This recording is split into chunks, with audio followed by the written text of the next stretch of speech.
Have you ever looked at your cat and wondered, why are you doing what you're doing?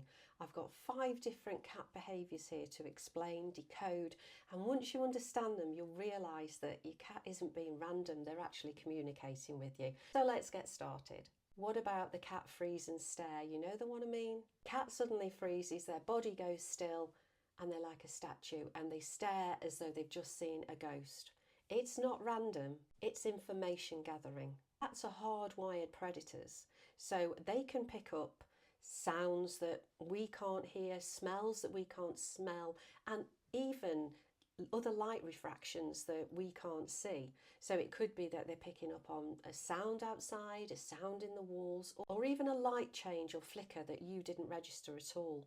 So when a cat freezes, it actually helps them gather that information. So when a cat freezes, interrupting this moment can cause them stress or even defensive behaviours. So touching them, laughing at them, this is all something to avoid. The translation is really easy here. I'm assessing my environment, because don't forget, cats are prey too. And what about when your cat walks away mid-cuddle? This one can hurt a little bit emotionally. Cuddling your cat, everything seems fine, and poof, they've suddenly gone. This isn't rejection. Cats like to experience affection in short bursts, and they can get overstimulated really quickly. So even if they're actually enjoying the moment, they just need to self-regulate and say, thank you very much, that was lovely, but I'm done now. And it's good that you actually take this cue as they've had enough and not rejection. And it's a polite way of them saying, okay, I need to reset. You know, if you try and cling on to them, it's likely to escalate to maybe a swat, resentment, a scratch, a bite, a growl. And so in order to actually get your cat to enjoy cuddles for longer, allow them to leave when they want to, and you'll find that the cuddle period will actually last a bit longer because the cat trusts you to know that they can leave when they want to. Have you noticed a cat sitting with their back to you?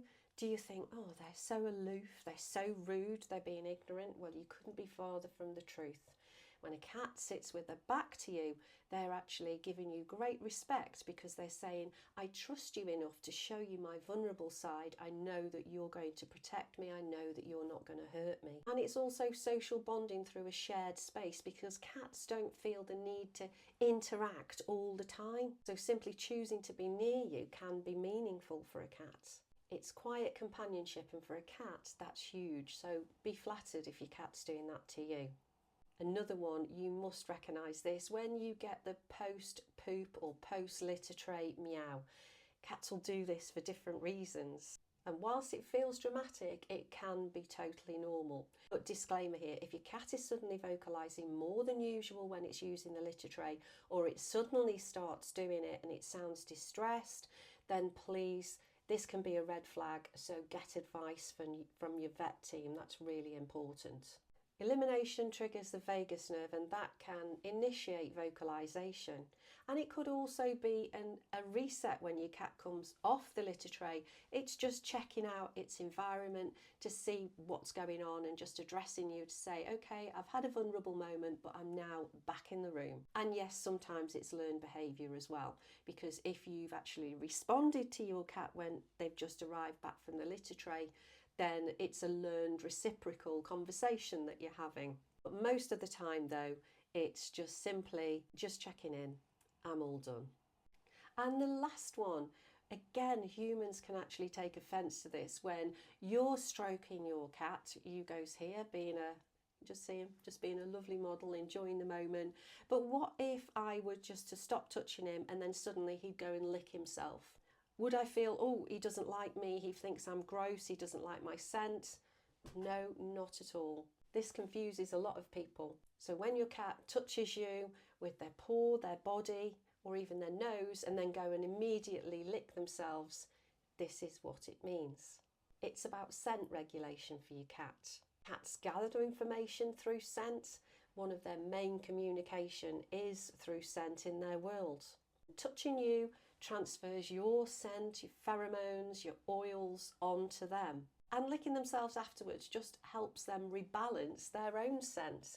It could be that they're overstimulated if you've got heavy perfume on, and they definitely don't want that smell on them. So it doesn't mean to say that you're gross or they're rejecting you. It's simply a reset. And it's very on brand for cats. So when you start translating your cat's actions instead of just guessing what they're doing, it can help you understand what all these different things mean, and you realise that your cats are actually communicating with you the whole time. Then it all starts making sense. If this has helped you understand your cat's behaviour a little better, then please give this video a like, a save, and maybe even subscribe to the channel so that you can get more cat behaviour brainworks from me. And remember, your cat is always communicating with you. It's down to you to learn the language.